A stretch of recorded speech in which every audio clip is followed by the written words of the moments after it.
Hello and welcome to Simply Tax. It's Friday, April 10th, 2020, and as we continue to navigate through the COVID-19 pandemic together, there's a lot to respond to, both personally and professionally. As you know, and as we discussed in episodes 92 through 94 of the podcast, the tax world has seen some significant changes after 3 rounds of enacted legislative relief, with talks of a 4th on the way. But of course, and as we've also discussed, there's the reality of business challenges in this uncertain time to respond to as well, that we discussed in episode 91 with guest Chris Schumann.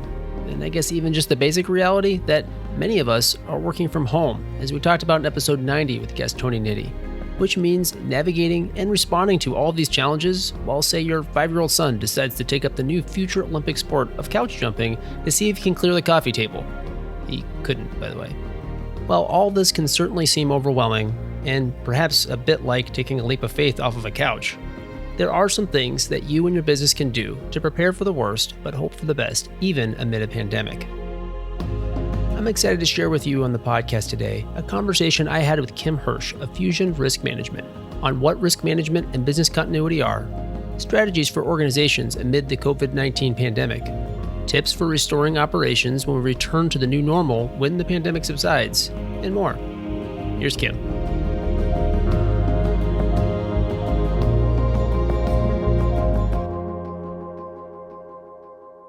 My name is Kim Hirsch. I'm the manager of advisory services at Fusion Risk Management. So I lead a team of subject matter experts that do business continuity and disaster recovery and crisis and risk planning for our clients. And part of that is definitely pandemic planning. It's something that I've been involved in for, I've been in the business about 18 years now. So I've been through some of this before. I've thought about it a lot. I've studied it a lot. Before I was at Fusion Risk Management, I was a practitioner. So I was a business continuity professional in the retail space, and then I was a crisis manager in a financial services organization. So I've got lots and lots of years of thinking about these things and preparing. So me and my team are using that experience now to kind of help organizations who either need some extra assistance because they did have plans in place, but this is just a little bit different of a situation than I think a lot of people were expecting, or organizations that really haven't thought about pandemics before and need some help knowing how to start.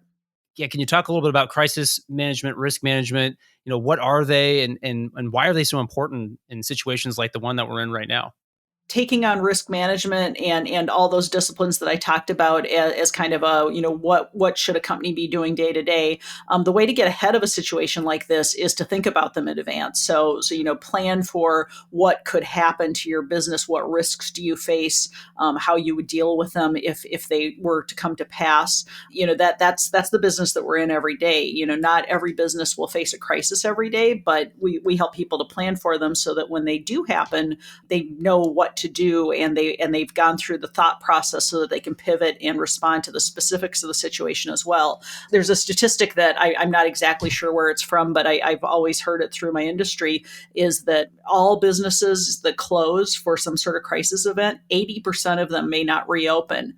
So it's a serious thing, whether it's a fire or a flood or a hurricane or the situation that we're in right now. And the companies that are going to be prepared for it are the ones who plan for it in advance. And they'll be able to maintain their operations. What we always look for is to make it sustainable so that you have that chance to reopen your doors. Business won't be normal or usual during these types of times and other crises, but if you prepare in advance and you have data that you can use to inform your decisions, you're going to have the best chance of getting back to business someday. You're talking to an accountant over here, and a tax accountant at that. So I always like the, but how? How do we go about this? And because it seems like I can kind of wrap my arms around it, preparing for the worst, but what do you need to do? What are the techniques? What does it look like to even just get those ideas out there and put a plan in place to be ready for something like that? Sure. Yeah, there's some industry best practices that have stood the test of time. They've worked very well for as long as business continuity has been a discipline, which is, 20, 30 years, maybe even longer if people just weren't talking about it in that context. But the first thing that we do with when we're starting out new during normal times, so it's not during a crisis situation, but you can do some of this even during the situation, is we undergo a process that's called business impact analysis. And what that is basically is we gather data about what the impact would be if various processes around your company were not to be able to operate. So the way that we usually phrase it when we talk to people is we say, if on the very worst day for you to not be able to do your job were to occur, how bad would the impact be? And then we have different ways of measuring what that impact is. We use our software at our company to do some analysis on the back end. And basically what we do is we end up stack ranking processes to say, what's the most important process to keep going? What's the least important process? Everything that we do is important. Nobody gets paid to do a job unless it's important, but there's some things that are more important to keep on going. And those are generally things that drive revenue, right? If you can't pay your bills and you're not getting money in, you're not going to stay in business very long. So it tends to center in that. And then client facing activities, customer facing, if you have a call center where nobody's answering the phone, your clients are going to know there's something wrong. So we measure those kind of things to kind of say, what do we need to worry about most to recover? In times where you're in a crisis, you can't possibly recover everything. So people have seen now that, it's a little bit harder to work from home. So maybe you can't do exactly what you've normally done. The essential businesses that are keeping open, they can't do everything that they've always done because they have to be short-staffed to keep people at a social distance. So what's the most important thing to do then if you can't do everything? And then the second part of it is we put plans in place.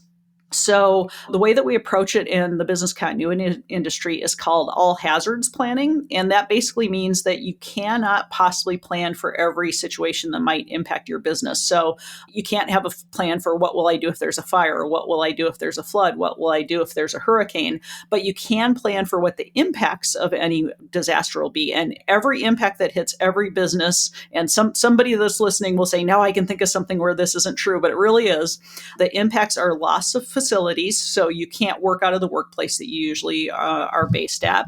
Loss of your workforce, so you have people that can't come to work. So that's very relevant during the pandemic situation. Loss of technology, my applications that I rely on to do my work every day aren't working, and loss of supplier. So the third parties that I rely on aren't able to do their job, which prevents me from doing my job.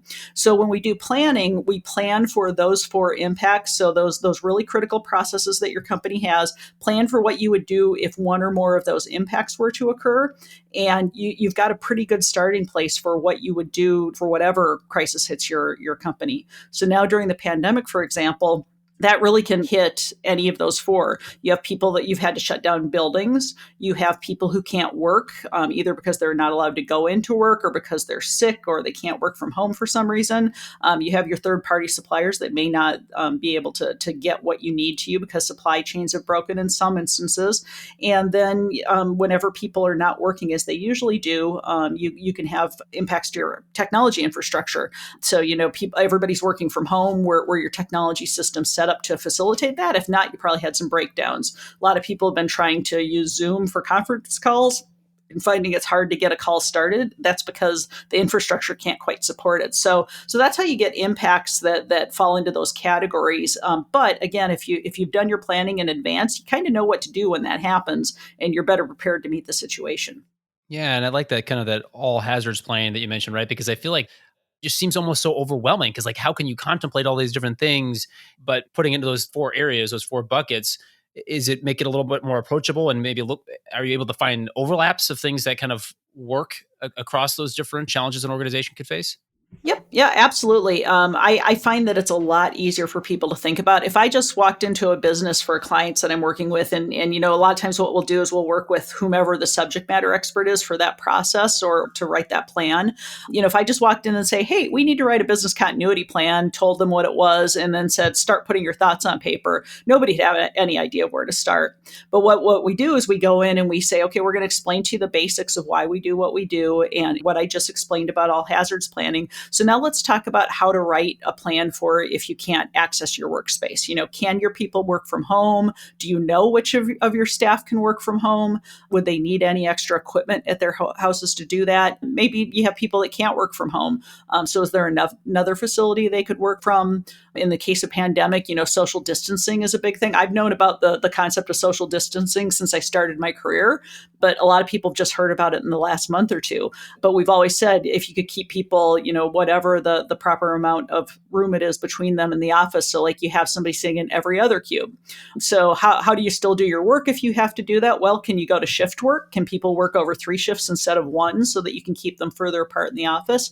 So we have lots of ways of kind of talking to them about, when you break it down into those 4 buckets, how you think about then each one of those buckets separately, and kind of says, there are usually some things that are common to every business that you can think about doing.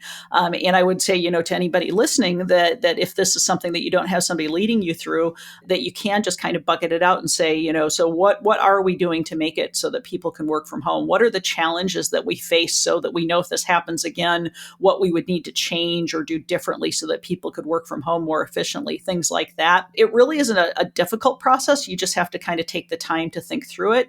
And there's lots of information out on the web about how people in my business do approach it that will give people really great places to start. And obviously, we're kind of in the midst of a crisis, right? And like you said, you've even contemplated things like pandemic in the past, because again, that's it's a risk that's out there, but that clearly has never been a reality, at least in our lifetimes, like this, right? But maybe that changes the approach a little bit, being in the midst of it. But are there some best practices for pandemic planning, dealing with where we are now, or maybe even looking out to the future to prepare for the worst in the future as well? Yeah, absolutely. Pandemic planning it's a little bit of a tweak to other types of planning that we do, and it's honestly one that a lot of companies had kind of left slide by the wayside because I think people kind of let themselves be lulled into that we wouldn't face a situation like this again. We had SARS and we had MERS, but they didn't really hit the U.S. and they also just didn't blow up the way that this thing has. The last time that happened was the 1918 Spanish flu. So people just let themselves forget that it's a risk. So we had a lot of people with stale plans as well. But because it is a little bit different and some other things to think about, companies that are well prepared did have specific pandemic plans. So their business continuity plans are really about those 4 hazard bucket areas that I gave to you. But then your crisis team usually, and sometimes it's the same as your business continuity team, sometimes it isn't. It depends on the size of the organization.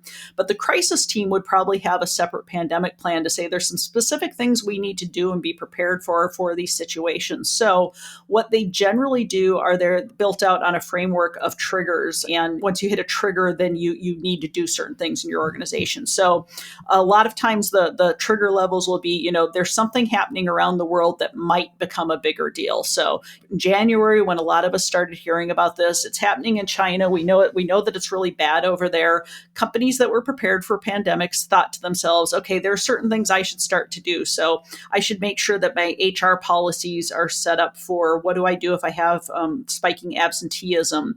Am I going to adjust my policies to encourage people to stay home if they're sick? Some companies can't always afford to give that kind of leave to people, but maybe you do it when you think that a pandemic's coming because it's a lot more beneficial to keep people who are sick out of your day-to-day workforce. Should we order some extra cleaning products before everybody in the world starts to do it? Maybe order extra wipes and then think about, just what you would do in case of the situation growing worse. Then you get to maybe a level 2, and the trigger then is, okay, it's now in the US. We heard about when it first hit in Washington, starts to get reported. It's probably going to be getting close to us. We know at that point. So what a lot of companies did then was when they hit that trigger, they said, okay, we need to start looking at our travel policies. If we have a lot of people who are traveling, do we want to start to change that or suspend that in any way? Should we do some enhanced cleaning around our facility? So we laid in all those extra supplies. Now I'm going to have my facilities people go around several times a day and clean doorknobs and light switches and, things that we hear about now that people should be doing at their home. People with pandemic plans should have been doing in their office buildings by late January at the very least. Then you get to another trigger level where it's generally now it's actually near my facility. So whatever city that I'm in actually is being impacted by this. I have a larger fear that my own company is going to be impacted by it. Am I going to say everybody's coming off the road? I don't want anybody traveling. Am I going to start to implement different HR policies to support people who might be getting sick? Am I going to start working from home?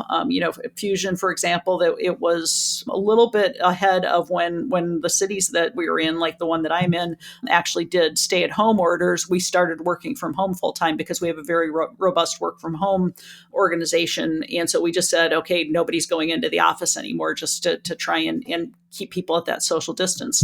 And then, when it actually hits, you kind of continue along that mindset. What do I need to do now? Have I closed down other parts of my operations for people who can't work from home? They probably didn't actually close their operations until the stay-at-home orders for their area may have hit, assuming that they have one.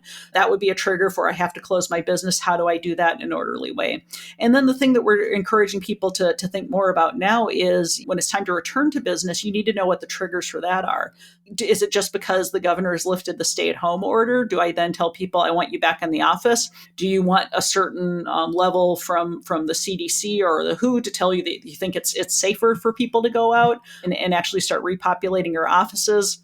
But then how do you return back to work? It's not usually as simple as just going back to the office and turning the lights on. You're probably going to want to consider doing deep cleaning in your office, unless it was deep cleaned after the last people left and you haven't had anybody in it since then. You want your employees to feel safe going back. So you probably want to have the place really, really cleaned well. Probably want to stage how you have people come back in the office so that you don't just go 100% working from home to 100% back in the office, because that can destabilize your technology systems in the same way that if you make an abrupt switch to having people work from home.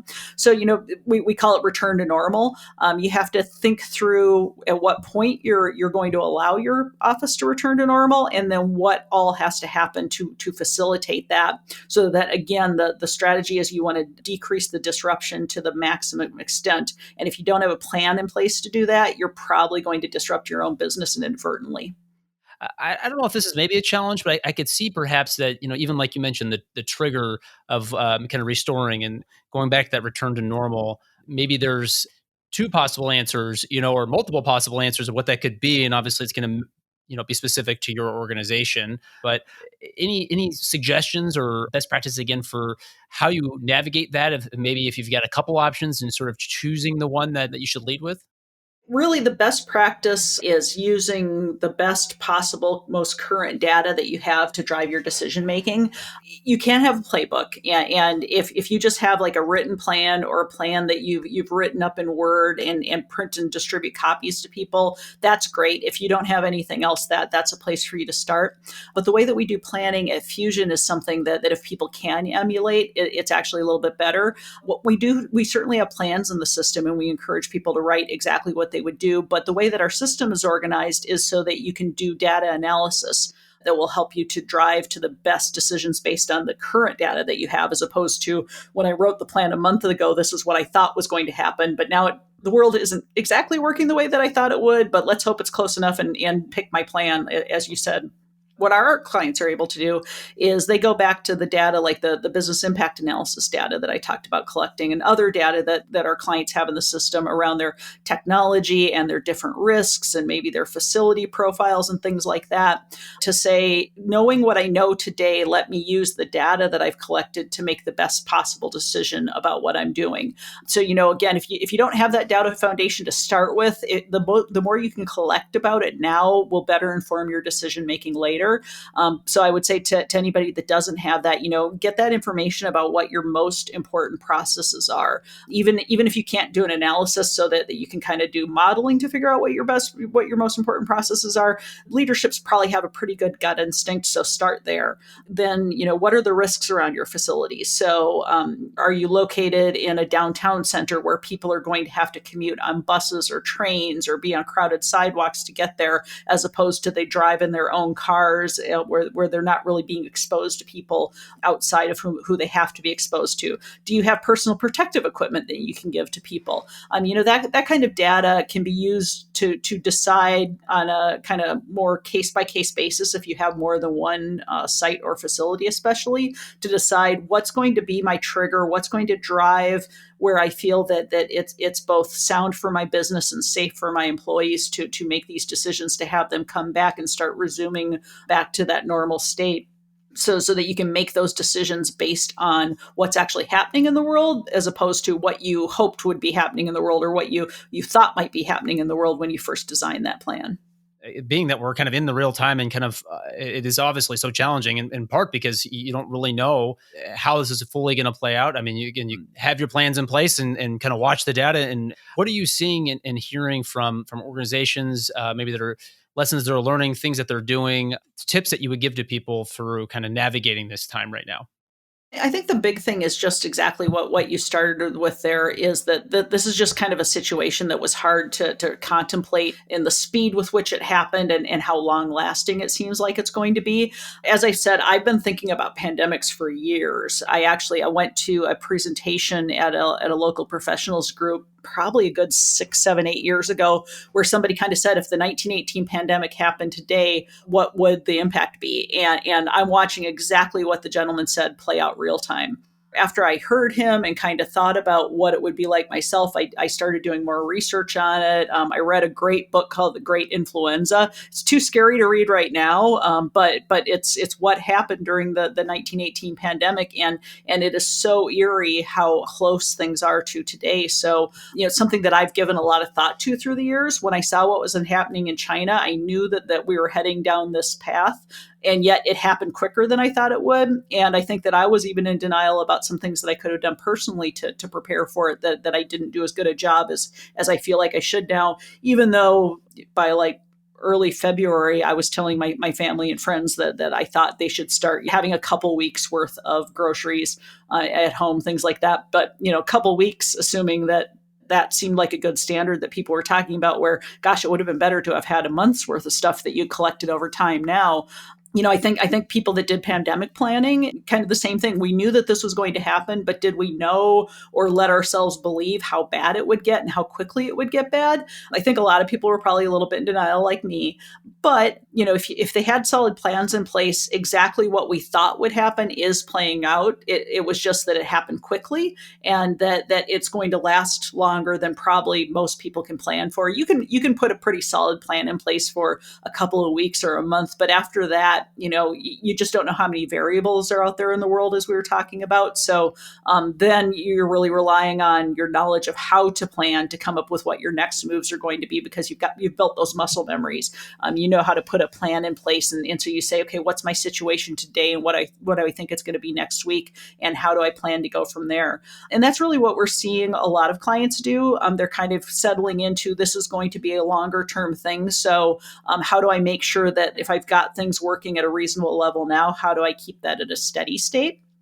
And then they're starting to think about that whole idea of returning to normal operations, and saying the longer that we're not working business as usual, the harder it's going to be to get back to what normal is going to be. But then even going beyond that, what's the new normal going to be? I really truly believe that a lot of things are going to change because of this, because of how all consuming and how all inclusive that this has been throughout the country and the world. So one example that I think of is a lot of companies didn't really like letting their employees work from home. So they hadn't really practiced it. They found they had some problems when they were starting, but it's actually working fairly well for people who are able to do that. I've actually been really surprised personally that there hasn't been more of like a breakdown of internet services. I work from home all the time, but I don't usually have all my neighbors working from home too. So I've been a little bit surprised that I haven't had degradation of my internet going into my house. So that's been a nice surprise. But I think that a lot of companies will be saying, working from home worked better than I thought that it would. So why am I paying for all this expensive real estate to have people sit in an office when I could have them sit at their house and they're just as productive? Or, some degree of that. Maybe not everybody's just as productive, but I think a lot of people are finding out that it's working out a lot better than their expectations. So is the new normal that not everybody goes into the office every day? That might quite possibly be true. And I think there are going to be a lot of different decisions that leaders of companies are going to be making, saying, we operated our business very differently for the past weeks or months. Who knows exactly how long this is going to last? And I learned some things about how we can work differently. How do I implement those and make that part of our normal state going forward? So I think that's going to be really interesting to see. And I think that our clients who have a handle on how they're responding to the pandemic, that's the kind of thing that they're starting to think about now. I guess it's almost reassuring, maybe, to hear that you thought through some of these things, right, and tried to contemplate them, even though it is impossible to truly fully see them all the way go through. But are there any blind spots that you think would be something to watch for, to kind of really decrease that disruption you were talking about as we kind of return to that normal or even new normal? Sure. The thing that immediately pops into my mind is, I've spent a lot of time because it's kind of the easiest thing that people could do, and what a lot of the clients that I personally work with would have been able to do, the whole concept of working from home. But what about those businesses that they've just had to shutter their doors and not be able to work from home? It's some sort of thing where your customers come to you and you've had to lock your doors and send your employees home.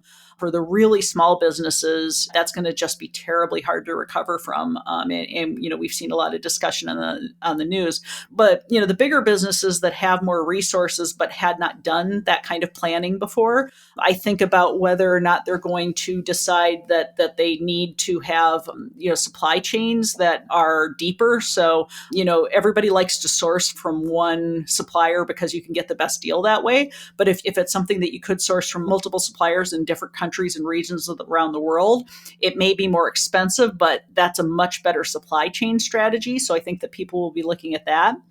I think that people that have very regional reliant operations, so I make different parts for whatever widget that I make all around the country, but every factory makes one part of the widget. That's super efficient. But if the country is able to open up in different speeds, so we've seen that they were able to suppress the pandemic to a certain amount on the West Coast, and Washington and California have been in the news lately for they shut down quicker, so they maybe flatten their curve and might be able to reopen a little bit quicker. East Coast, New York, Florida, they waited longer, so it might be worse there. It might be harder to go back to any kind of normal operations anytime soon. So if you were able to produce your parts in different parts of the country, if not even globally, would that be something that you would want to look at? So I really think that a lot of the decision making that's been made around profits and just saying, making things as low cost as possible is key. Now people see how very costly that can be in a situation like this, and they see a situation like this might happen. So I think that there'll be a lot of people saying there are different ways to mitigate what my risk is. Some of them are more expensive than others in the short term, but in the long term, it might be the best business decision. Because again, you want to get to a place where you can reopen your business, and if you've made it impossible for yourself because of some of those decisions, you may not come back to a healthy business that was just waiting for you. So what do you need to spend to better mitigate those risks in the short term so that you're prepared in case something like this were to happen again? On the topic, because I feel like it is so vast, Oh, yeah. just talking about the continuity planning, the risk management planning, and it kind of gets my mind turning here about all the different angles, right, of the things to think about. Maybe that's what he was talking about earlier, about the fact that it can be almost overwhelming, I feel like, perhaps to some, if you don't kind of have somebody to guide you through that process. But yeah, is there anything that maybe we haven't talked about that you would add to the conversation, either related to pandemic planning or just kind of the broader risk management continuity planning topic? I think the big thing is to emphasize again something that we have talked about, because it was a little bit briefly, the whole idea of having great data as a foundation to how to understand the risks to your business, and then how to mitigate it through business continuity planning, disaster recovery planning. Which disaster recovery planning is different. It's about your technology outages, so little nuance in our world. But then all the risks, so enterprise risk, operational risk, facilities risk, vendor risk. The more data that you have, the better decisions you can make. So I think the best thing that anybody can do, if you say, I'm going to do better at this next time, how do I do it, is to get a better data foundation for your risk management part of your business, that you need to fund it just as much as you need to fund your data security. So, a few years ago, breaches are happening. Suddenly every company in the world is throwing money at data security. That's not happened before for business continuity. It's seen as a cost center, and people don't really want to invest in it. And now they see it's something they should have invested in. You might have thought, well, I'll do business interruption insurance because that's a lot cheaper. Yep, it's not. Business interruption insurance, from all tales that we're hearing out in the news, is that the policies have been written so that they're not going to be very helpful in times like this. But what will be helpful is putting a program in place and understanding what you need to do to mitigate your risk, making that investment in software like we have, or just the data collection in whatever way you want to collect it, and then make sure that you have the tools and capabilities to analyze it and say, what's this data telling me about how I can mitigate my risk? What's this data telling me, about my supply chain, where I ought to be making choices that are different, having larger inventories, whatever.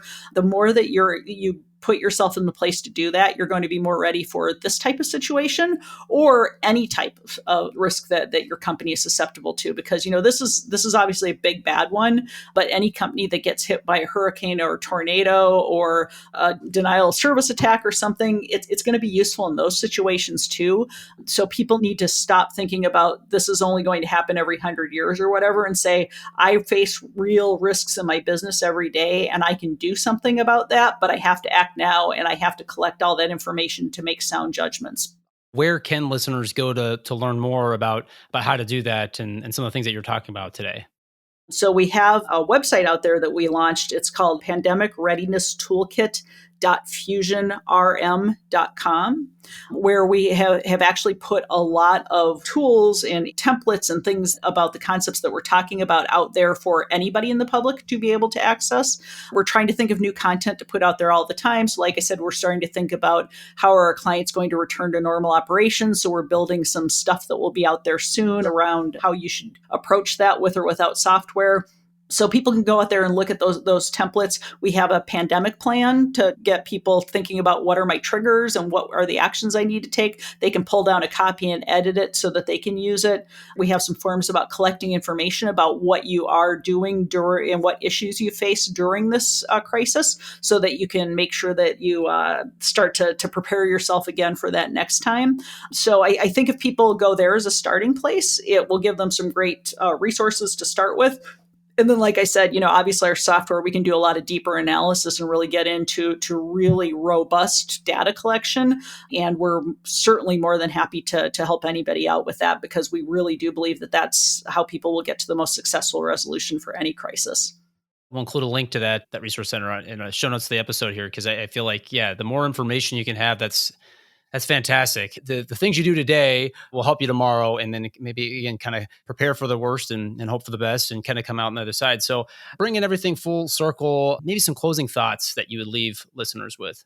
I think that it's quite true that it kind of is planning for the worst and hoping for the best. The way that I've described the kind of work that I do before is it's kind of like an insurance policy. Everybody kind of hopes that they'll never have to use what we help them build out. But it isn't just about having those plans for those 4 types of impacts. It's about really understanding what your business needs to do to mitigate that risk. My hope coming out of all of this is that people have a better understanding of just that need in general, then understand how it can help them in their day-to-day business, so that they're making great decisions to run things from day to day, but then also be prepared for these kind of crises. Because, I think that everybody thinks that the crisis isn't going to happen to them. That's completely changed now with this pandemic. I don't have to have quite the same conversations that I used to have with people when I wasn't in business continuity planning at the time. But during 9/11, I worked for American Express. Their world headquarters was across the street from the World Trade Center. They were in World Financial Center, and we had to close the world headquarters down for several months while things were going on in that city. And I always use that as an example to say it can happen to anybody. A global company like American Express had their headquarters building closed down in an instant, but they were prepared for it and they knew what to do, and they survived it quite well. I think that what the pandemic is teaching us today is that it can happen truly to anybody. And so every business has to think, how am I going to be prepared for the next time it happens? Because there is going to be a next time. We're very lucky that it was 100 years since the last pandemic. We might not be lucky enough for that to happen again, but you're certainly going to face some sort of risk to your business. So make sure that you start preparing yourself now, and you'll be really happy that you did later.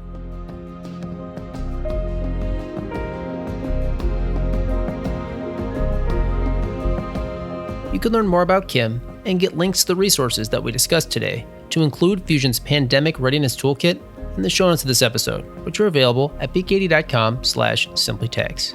In the show notes, you'll also find the link to an upcoming webinar with previous podcast guest Rex Johnson and colleague Chuck Loffridge of BKD on April 22nd, with more on business continuity in the midst of COVID-19. And of course, you can get additional information on the latest important tax and accounting changes and developments related to the response to the new coronavirus at bk80.com/COVID-19-resource-center. I'm Damien Martin. Stay safe and sanitized, and thank you for listening.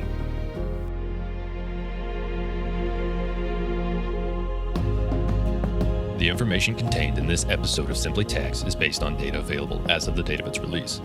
VKD is under no obligation to update this information if changes occur. Applying this information to your specific situation requires careful consideration of all facts and circumstances. Any information provided is not to be considered as tax, legal, or financial advice. Please consult your tax advisor before acting on any matters covered.